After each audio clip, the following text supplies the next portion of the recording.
salah satu yang sangat bersyukur sekali adalah di Sudaji, karena Sudaji sekian desa yang banyak, 189 desa yang ada di Buleleng, Sudaji paling banyak agriculture-nya, Bu.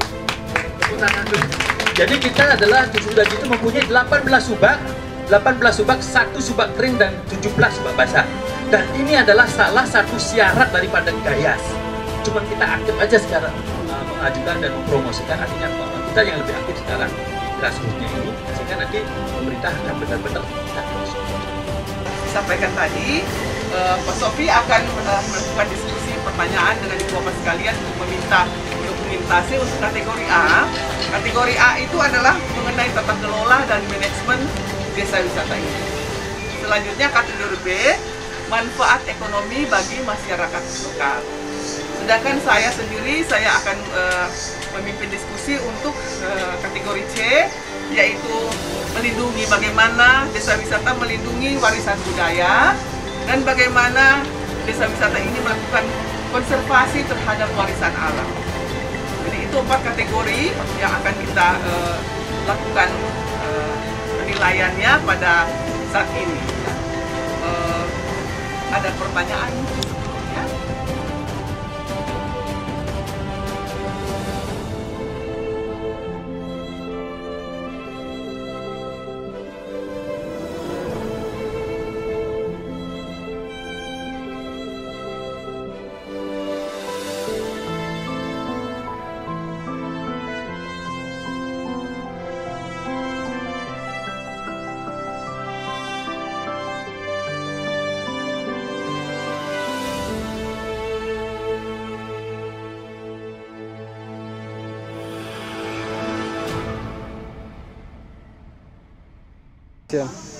Pak, bertepatan tanggal 11 November ini, Pak, 2022, bahwa ada asesmen datang di sini, Pak. Nah, gimana Pak sebagai pengelola desa wisata di sini dan sebagai tuan rumah di desa Sudaji, langkah-langkah apa Pak dan persiapan Pak yang Pak lakukan di desa Sudaji?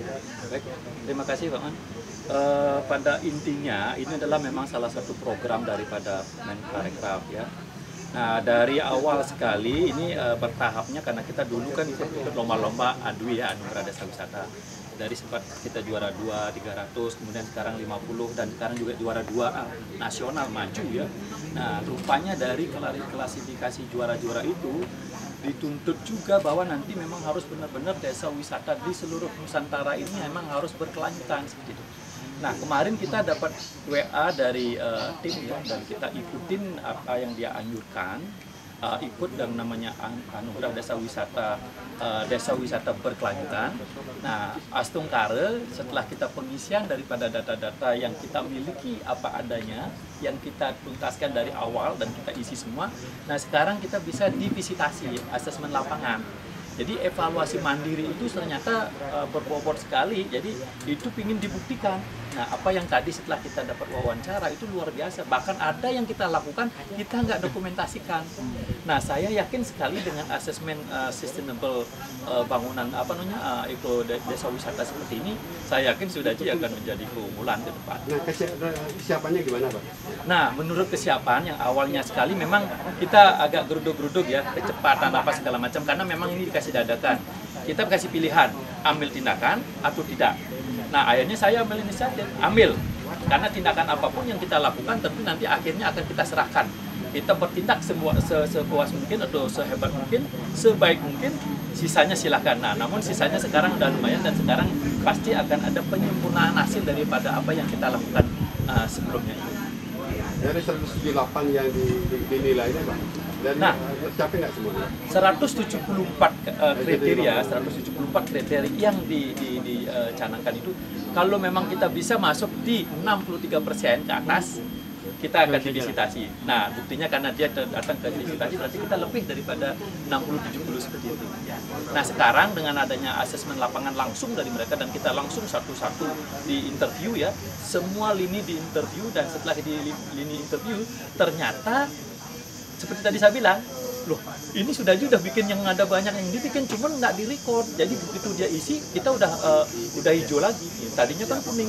Nah, dia mempunyai sistem yang luar biasa. Jadi asesmennya itu tinggal diklik gimana, kemudian prosesnya gimana. Begitu door gitu, jadi dia udah mulai ke warna biru atau warna hijau. Berarti sistem kelembagaan desa ini sangat hidup jadinya Pak ya? Nah, sekarang justru dengan adanya asesmen ini akan ada masukan daripada asesmen langsung. Tadinya kelembagaan yang masih sedikit murat-marit, nah kita perlu sempurnakan. Nah ini tujuannya sebenarnya ada dua sisi, penyempurnaan.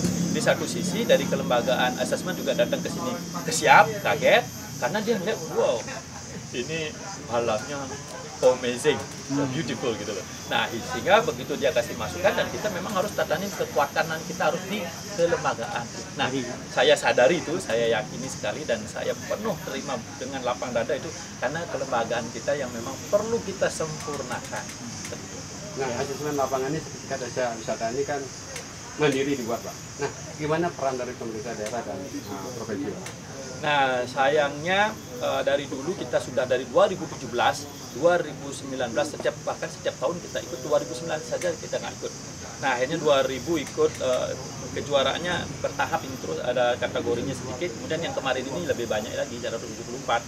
Nah dari pemerintahan sebenarnya dia akan terus membackup ya. Nah, kemudian gerak cepatnya pemerintah untuk menyikapi ini memang harus lebih dipercepat. Apa segala macam itu. Mungkin saya juga nggak menyalahkan, mungkin ada terlalu banyak pekerjaan yang lebih penting daripada keadaan kita di desa, namun mereka menunjukkan jati dirinya untuk datang juga, dan artinya di luar kegiatan-kegiatan yang lain dia masih, saya pikir itu masih dia mau seoptimal mungkin dari pemerintah. Karena gimana, konsep pentahelix kan nggak bisa dilepaskan, bahwasanya pemerintah, akademisi, bapak-bapak media, kemudian pengelola sebagai bisnismen, dan didukung oleh komunitas masyarakat setempat. Nah, jadi saya yakin dengan berregulasinya nanti lebih diharmonisasi strateginya seperti apa, tentu nanti akan ada masukan-masukan mungkin dengan cara bimbingan langsung, cari apa namanya itu pendamping yang tepat, sehingga nanti akan kita terus menjadi sempurna. Dari sisi objek wisatanya, apa yang perlu dikembangkan di? Bagus sekali. Nah, notabene kalau kita untuk objek menarik sama sekali kita belum punya kan, kecuali kita memfasilitasi orang-orang yang datang ke sini untuk ke waterfall kebanyakan. Nah, sebenarnya kita kalau mau menata agraria kita, persawahan kita, subak kita, sama kegiatan-kegiatan tradisionalnya nanti akan sangat menunjang sekali, karena kita mempunyai kegiatan yang namanya Desa Kalopatre yang setiap bulan Juni, Juli, Agustus kita punya festival. Dan kalau kita cerdik melihat Juni, Juli, Agustus itu kan peak seasonnya Bali. Nah, jika nanti kita bisa berkolaborasi lagi dengan PHRI, hotel-hotel yang dimanapun, jika mereka mau memberikan the authenticity experience kepada tamunya, walaupun dia tinggal di hotelnya dia untuk stay one day excursion atau one night stay atau dan sebagainya, itu bagus sekali. Dah, ini akan menciptakan kreativitas bikin paket-paket nanti desa-desa sendiri ataupun hotel-hotel sendiri, sehingga nanti mereka akan memberikan link nanti ke Sudaji. Sudaji saya yakin bahwa Sudaji akan menjadi virus ke depan. Vision are us, bahwa Sudaji nanti akan dilirik jika kita benar-benar menyempurnakan diri masing-masing. Ya. Dan yang lain teman-teman cukup. Terima kasih Pak. Terima kasih banyak. Selamat siang Pak. Jadi sarang Pak Sauti. Nah ini dengan kedatangan daripada asesmen dari Menteri Pariwisata, gitu. Apa persiapan Pak sendiri sebagai Makau dan Ketua Pariwisata Desa Wisata Sudaji?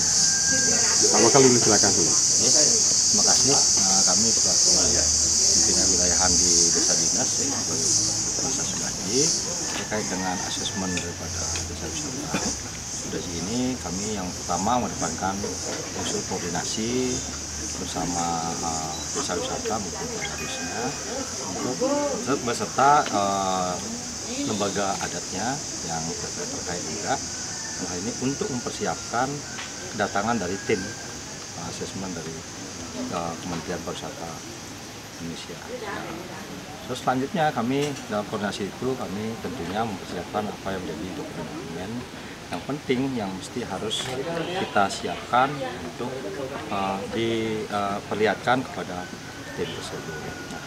Nah itu pula kami selalu menekankan dalam unsur mengedepankan proses ketransparan kami dalam hal pengelolaan pariwisata. Harapan kami Desa Sudaji juga bisa masuk dalam sertifikasi dari pariwisata Indonesia.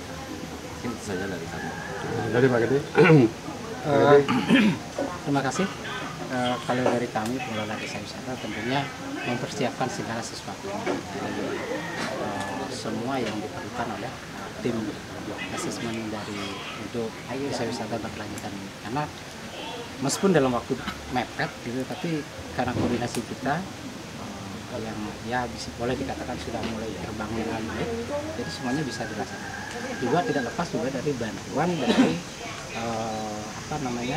dari akademisi, terutama adik-adik kita yang dari Indiksa ikut juga berperan membantu seperti dengan waktu awal-awal yang kemudian data-data yang diminta itu kita isi dan kita kirim kembali ke tim kementerian.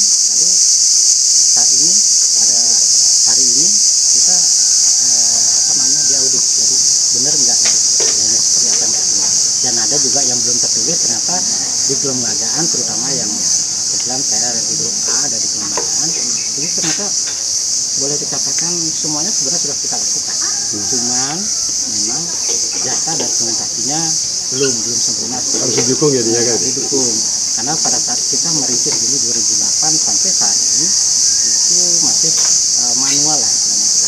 Namun apa yang tertera itu, apa yang ditulis, apa yang ditanyakan itu sebenarnya sudah kami lakukan begitu. Nah, cuman sekarang harus melengkapi dengan dokumentasi. Kedepannya inilah yang kita harapkan. Apa sih kekurangan kita supaya nanti lebih baik kedepannya dan lebih terdata semuanya, terdokumentasi kegiatan, semua kegiatan maupun kelengkapan yang kita ada. Jadi secara faktualnya gitu. Iya. Nah ini juga tadi terkait Pak satu sebagai ketua Pokbaru Desa Sudaji ini, bahwa gimana perasaan Pak sendiri bahwa Desa Sudaji terpilih sebagai asesmen? Iya, ini sebenarnya maaf sebelum kita terpilih jadi juara sudah ada berita ini, sudah kami dihubungi, gitu, karena tentunya saya bertimbang juga dengan Pak Kepala Desa dan juga kepada rekan-rekan, kita berpikir kalau di sertifikasi ini manfaatnya apa kan gitu. Jadi kita pertanyakan, kemudian dijelaskan bahwa manfaat ini adalah dulu siapa tahu nanti kalau terjadi begini, jadi adalah yang membantu semuanya untuk mengembangkan desa. Tapi melakukan ini sebagai suatu bukti bahwa ini memang kita sudah disertifikasi. Mungkin kalau di masjid akreditasi ya, gitu seperti itu. Nah, sangat senang jadinya gitu. Wah, kita apalagi setelah menjadi juara ini sangat manfaatnya sebetulnya lebih bagus untuk menyempurnakan semuanya, untuk meningkatkan daya kami dalam mengembangkan kepariwisataan khususnya desa wisata di Sudaji. Dan kita tidak hanya di Sudaji saja, seperti misi kami adalah menjadi virus bagi desa-desa lain, terutama di sekitar Sudaji, Kecamatan Sawan, kemudian kabupaten, bahkan kalau bisa kita ya lebih berkembang lagi ke tempat lain, desa-desa lain. Ada yang disampaikan yang lain? Cukup? Ya, mungkin kami sebagai berbakal hanya dengan rasa kebanggaan bagi desa wisata serta Kodawis kami berhasil dalam sebuah ajang anugerah desa wisata Indonesia tahun 2022 ini, serta memiliki sebuah program desa wisata berkelanjutan. Dalam hal ini juga tentunya kami berharap dalam asesmen ini kita bisa mampu menunjukkan sebuah fakta-fakta dokumen-dokumen yang menunjang daripada desa wisata berkelanjutan. Terima kasih Pak Dik. Dari presentasi desa wisata Sudaji ini kita mendapatkan terdapat 4 non-confirmatory NC 2 dan 5 NC 3. Yang dimaksud dengan NC itu atau non-confirmatory itu, kalau dia 2 berarti ada minor yang harus diperbaiki, sedangkan kalau yang NC 3 dilengkapi ya, NC 3 itu berarti observasi. Berarti tidak ada yang merah ya? Tidak ada yang merah. Tidak ada yang merah ya, desa ini tidak ada yang merah ya, bersyukur. Kalau tidak ada kuning? merah ya, itu kuning itu yang NC2 Ya. ya. Berarti dari situ kita ada sekitar 4 ya NC2 dan itu bisa diperbaiki apabila diperbaiki dalam waktu sesuai dengan perjanjian tadi dalam waktu 1 bulan ya maksimum, maka desa wisata ini akan bisa tersertifikasi menjadi desa wisata berkelanjutan tahun 2022. Kesimpulannya ya? Kesimpulannya. Nah, jadi dalam waktu kurang dari 1 bulan harus mereka melengkapi itu maksimum ya 1 bulan. Berarti kalau itu dilengkapi berarti sertifikasi jadinya Bu? Bisa tersertifikasi Terima kasih, sebagai Bu. desa wisata berkelanjutan. Ya, terima kasih Bu ya. Itu